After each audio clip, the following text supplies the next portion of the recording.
Hi everybody, welcome again in this video. Okay, so today our discussion will be on economics and the topic is what derivation of demand curve. অর্থাৎ demand কার্ভকে আমরা কীভাবে derive করবো, অর্থাৎ demand curve কীরকম হচ্ছে, how we will know that it should be the demand curve, এইভাবে যে হচ্ছে তার লাইন এইভাবেই যাচ্ছে, how we can derive it. Okay, এটা নিয়ে আমরা বিস্তারিত আলোচনা করছি।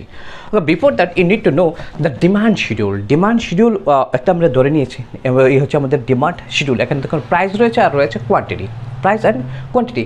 এই দুটো জিনিসের মধ্যে তো আমরা জানি সম্পর্ক, if other things are remaining constant, যে বাকি জিনিসগুলি যদি স্থির থাকে তাহলে আমরা জানি প্রাইসের সাথে ডিমান্ডের কী রিলেশনশিপ হয়।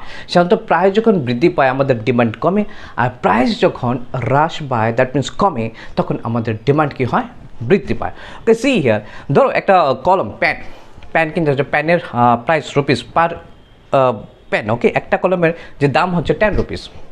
যখন 10 রুপিস হলো, তুমি কটা কিনতে চাইছো? 3টে। ওকে, তুমি ধরে নিচ্ছ ওকে 10 রুপিস, দেখতে খুব সুন্দর কলমগুলো, okay I will buy 3। Next দোকানদার বললো ঠিক আছে, যখন টাকা কমলো, অর্থাৎ দাম যখন 10 রুপিস থেকে 8 রুপিস হলো, ডিক্রিজ করলো, তুমি ভাবলে কি আরে আর একটু বেশি কিনে নেওয়া যাবে, হয়তো আমার জন্য, আমার ভাইয়ের জন্য কিনে নেওয়া যাবে। নো, সো তুমি কী করলে, এবার যখন 8 রুপিস হলো তুমি কী করবে? 6টা কিনে নিলে। ওকে, রাইট নাও এবার দাম আরও কমে গেল, পার পেন হয়ে গেল কত? 6 রুপিস।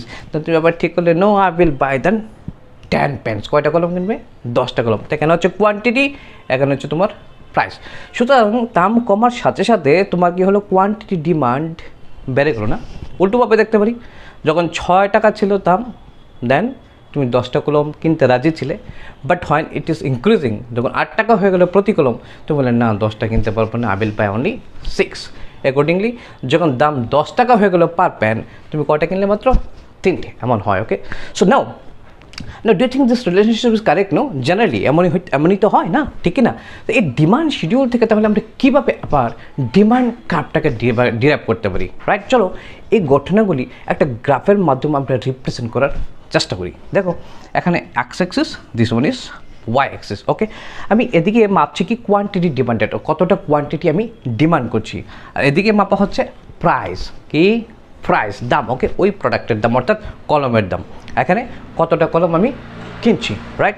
এবার আমি দেখে নিলাম, এখানে দেখো আমার স্কেল 1 2 3 4 5 6 7 8 9 10 করে সাজিয়ে নিলাম। এখনও সেম একই দূরত্বে 1 2 3 4 5 6 7 8 9 10, এগুলো হচ্ছে দাম ইন রুপিস। Okay, fine. এখন ঘটনা হচ্ছে প্রথম, ধরো এটা থেকে আমরা শুরু করি, 6 আর 10, মানে 6 কী ছিল আমাদের? দাম না, প্রাইস। তাহলে 6 কোথায় দাঁড়ালো? এই হচ্ছে 6, আর কি হচ্ছে তাহলে? প্যান 10। কতটা কলম কিনছি তাহলে আমি? 10। তাহলে কোথায় দাঁড়ালো? 6তে তুমি ইনক্রিজ করতে থাকো, 10। হ্যাঁ, তাহলে এখানে একটা পয়েন্ট পাওয়া গেল, ঠিক, রাইট, ক্লিয়ার? নাও এবার কি হচ্ছে তাহলে? 8 রুপিস আর হলো 6, 6টা তুমি কিনলে, রুপিস কত? 8, দ্যাট মিনস দাম, this one is the price. কটা কিনবে? 6টা। কোথায়? 6, এখানে। আবার সেম তুমি বৃদ্ধি করতে থাকো। ওকে, এখানে ইন্টারসেক্ট করলো, নো, সো এখানে একটা পয়েন্ট পেলাম এগুলো থেকে। Next 10 and 3, 10 is the word price, so this is 10। Okay, so বৃদ্ধি করতে থাকো 10।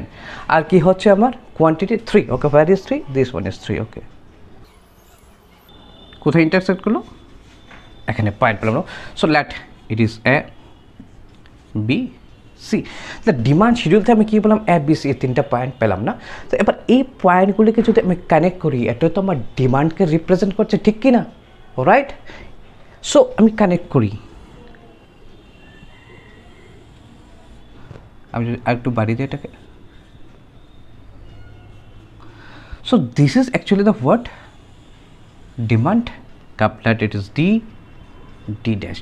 So this should be the demand curve. So in this way we can derive the demand curve. Now it is sure, no, the demand curve should be like that, negatively sloping, right?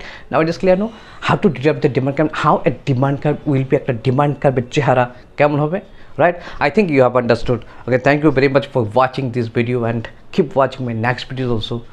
Keep reading and keep practicing. Thank you.